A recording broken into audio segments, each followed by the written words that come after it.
Yep. Hey, Jason, how are you today? Good. How are you? I'm doing good, Jason. So guys, so on August 2nd, you put up your single "Walk of Ishi." So can you tell me a bit about the songwriting and production behind this single? Um, Yep. well, Ben brought me a riff into the jam room. Kind of just evolved from there, as we always do with like all of our songs, where we would just slowed it down, worked on it. We came up with a topic, and it happened to be about an American Indian, and we kind of went from there. We all work on the songs together, pretty much, and Walk of Ishi was the result. Sounds good. Sounds good. Yep. Mm. And you have planned to release your first full-length album, Wines, somewhere in early 2022. So how is the process coming up, and what stage you are in currently? Well, we've already been in the studio twice. The first 4 songs were recorded in January. Ishi was one of those, and the first 2 singles, Sirens and Mississippi Fire. We have another single that we recorded at that time coming out in a couple of months called Under the Sun. We have 2 more songs that we've recorded. When was that? About a month ago, and some sort of half done. Yeah. So we'll go back in the studio in the beginning of October to finish those off and do a few more. And that's by that stage we should have all the songs done, and we will be putting them out to everybody. The idea is to go out. We could hopefully have them done by the time of Christmas, sort of January, but that's usually a really bad time to put anything out. So we'll probably leave it till about February, March, when we're ready to go and tour around the place and bring all the music to the people. Sounds good. Sounds good. And you guys formed early last year. So can you tell me how this all started for you guys? Jason?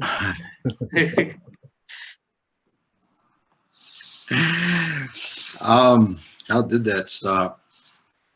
They all lying drunk in the street, and I fell over them. Yeah, something like that. And then I tripped over him and went, "Hey, bro, you want to start a band?" What's a band? What's that?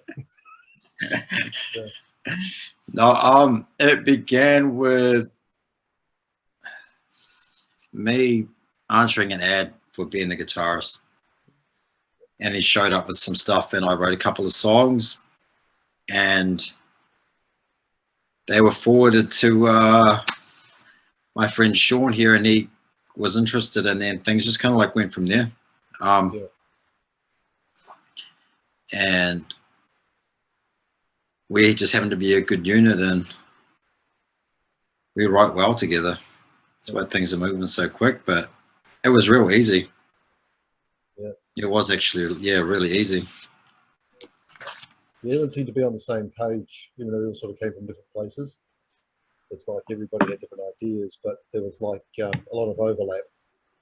You know, it's almost like a Venn diagram. You know, where you had different ideas, but there's so much overlap, and as a result, that's probably why all the music has such a variety to it. I mean, there's a core sound to it for sure, but it's not all sounding homogenous or the same at all. There's a lot of different sort of elements in there. Sounds good. And your single Mississippi Fire got almost 85,000 views. So how it's in a very short span of time. That must be a huge thing for you guys. So how do you feel about that? Well, it's satisfying. Yeah, it's satisfying. We put a fair bit of effort into getting that one made, getting a lyric video done and all the rest of it, getting some pros to do it. It's a song that we've always liked. It's a song that's always gone down really well live. And we thought, well, it deserves a little bit of special treatment video-wise, because music these days, the home of music is the internet, and the internet is a visual place. So video is very important. So we thought, well, let's put a bit of effort into this one. And yeah, it's good to see that a lot of people have watched it, shared it. It's just sort of good information. Hopefully they like the song as well. But it's just good information that we're sort of, putting something out there that people can relate to and look into. Sounds good. And how about the touring in New Zealand, and what would be the next plans for the band? Lots. Jace? You can answer that one, Sean. Well, all right. We're basically going to be basically wearing grooves out in the highways of New Zealand, probably at the back end of this year. Sitting here talking to you now, we've got around about, I mean, it's 10th of August. Between now and Christmas, or 2 days before Christmas, 23rd of December, we've got like about 10 shows booked around Wellington, Wellington and the rest of the country. We're going down to the South Island of New Zealand in November. We've got shows up north. We've got a couple of other bands that you may well know of that have asked us to play with, and we can't. It's not officially announced yet, so we can't say who or what. But stay tuned, and you'll find out about that. The bands that have released a few albums overseas and doing well as well. So that's nice because they're good mates. We've got a lot of shows, and then we're right now also booking the touring for next year after the album comes out. Because the way it is in New Zealand at the moment, there's an awful lot of bands that want to play, and there's not many places to play sometimes. So if you got to go somewhere and play, you better be booking it in 4, 5, 6 plus months in advance. And I've been in some places. Jason's been doing the bulk of the donkey work on that one for this one, and it's coming together bit by bit. We've definitely got the South Island stint already booked in, and we've got dates sort of penciled in for the rest of the country, but we're just filling those slots in right now as we speak and rehearsing up for it and rehearsing up for the last stint in the studio. Sounds good. Sounds good. And what would be the future goals and the dreams for the band? To give everybody the middle finger and say fuck you. Look at what we're up to. Yeah. Stay original, you know, stay true to what we're doing. Like, it's going to go where it's going to go. But as long as we're enjoying what we're doing, it's a win, man.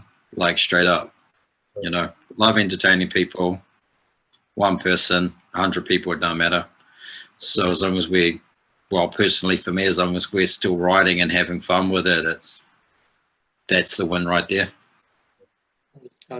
Sounds good. Yeah, we want to get in front of people and take it to as many people as we can. That's for sure. We see ourselves, I think, very much as a live band, a band that has energy on stage and connects with the audience, and we just want to push that as far as we bloody well can. That's good. So, how has the support been for you guys in New Zealand and around the world? Well, right from the first gig, we actually had a lot of people coming along, and we've had a lot of people coming along ever since. We've actually picked up a lot of support around the world. Well, the first single, "Been Sirens," just sort of took off on Spotify right away. You know, it got over 1,000 plays, I think, within the first 5 days. So obviously it got to the right. That was without any real push on our part at all. We just put it out there. So obviously it seemed to sort of touch a nerve with in some way, which is good.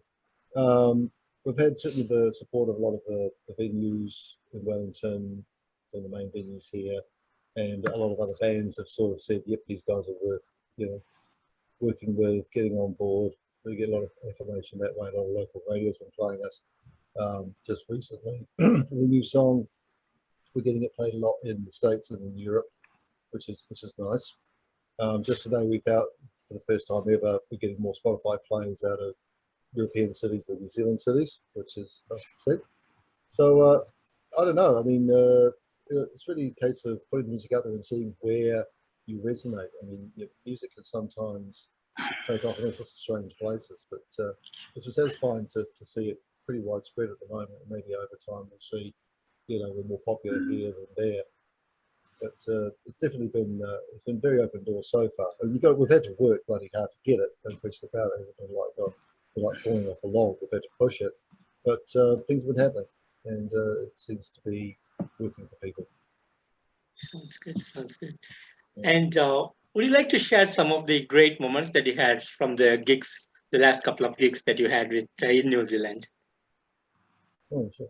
There's I didn't catch that, man. one of the Uh, was best that? moments in some of the shows. Oh, best moments. Yeah. I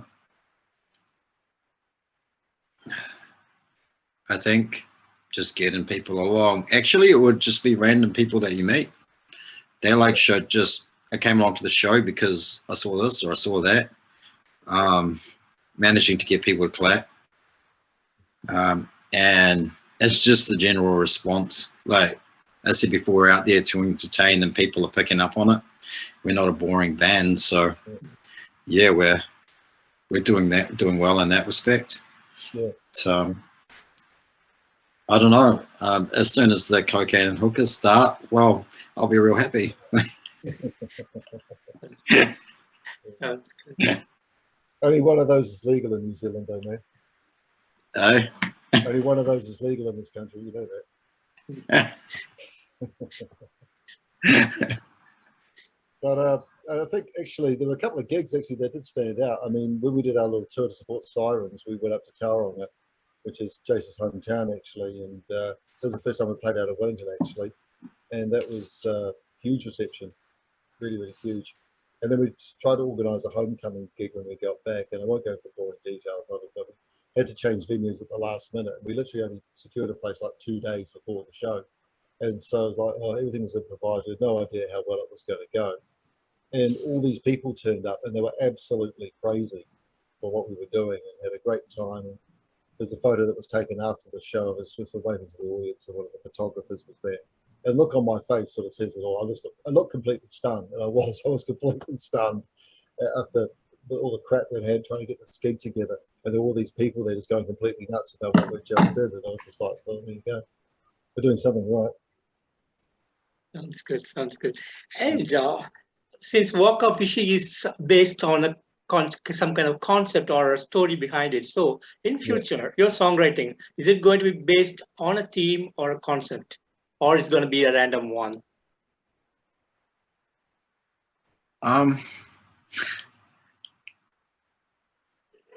Personally, for me, I like to write around a theme.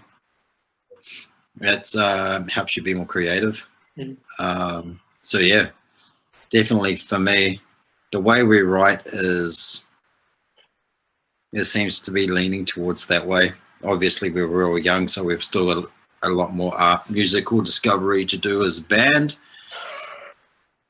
So yeah, I'm thinking, yeah, we probably are going to lean towards that direction, more theme and concept based. It's a lot of fun. Yeah. Yeah, and it leans towards being a bit more creative in the studio and that as well. You know, we're not just going in and smashing out some guitar tunes with somebody singing over the top and there's your stuff. We're adding subtleties of, you know, tribal beats, different kinds of drums. We have a song coming out, Red Moon, and that's got chains in it, replacing the percussion, you know, so it's all that kind of concept writing and ideas, which keeps things interesting and exciting. So yeah, we probably will go that way. Well, for this album at least. Maybe we'll just get really bored on the second one and make an acoustic album, and I'll just sing and we'll fire the rest of the band. Sean's not liking that. I might quit, you know. It's like, you know. You can be my backup singer, buddy. Oh, okay, there we go. What do you mean I can't play my 12-string bass on this? Not on the acoustic album, anyway. Oh. A bit different.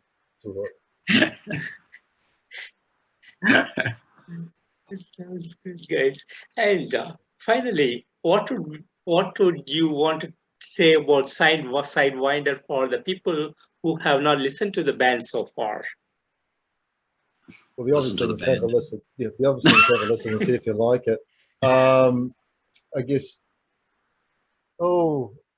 I guess the problem always you get when people talk to you, ask you about your band who haven't heard it, is say, well, what sort of rock and roll band are you? Are you this or that? And it's like, well, you know, it's musicians. I don't think too. Yeah, I mean, yeah, of course, there probably are some that say, okay, we're going to put a band together and it's going to be this kind of a band. You know, we're going to sound exactly like Opeth, or we're going to sound exactly like Lamb of God, or whatever it might be. We haven't done that. We sort of, there's more of a vibe and a feel. So that's why we describe ourselves as sort of bluesy, stoner, southern rock, desert rock / kind of thing. I guess all I can say is that if you like music that's heavy, rocky, but it's got a traditional, earthy, sort of more rootsy styles vibe to it, you know, the blues, country rock, that kind of stuff, southern rock, then give it a listen. Of all the songs that we do there, there'll probably be a couple that you like, maybe not all, but you know, how many people like everything a band puts out? Probably not too many. So check it out, taste it, and see. Sounds good. And Sean and Jason, thank you so much for the time you have given me today. And thank you so much for the interview. And thank you for the music. You guys are awesome. Yeah, thank you for the time, and thank you for your support of all bands, man. We all bands appreciate guys like you. Take care, guys. Bye-bye. Yep. Bye-bye.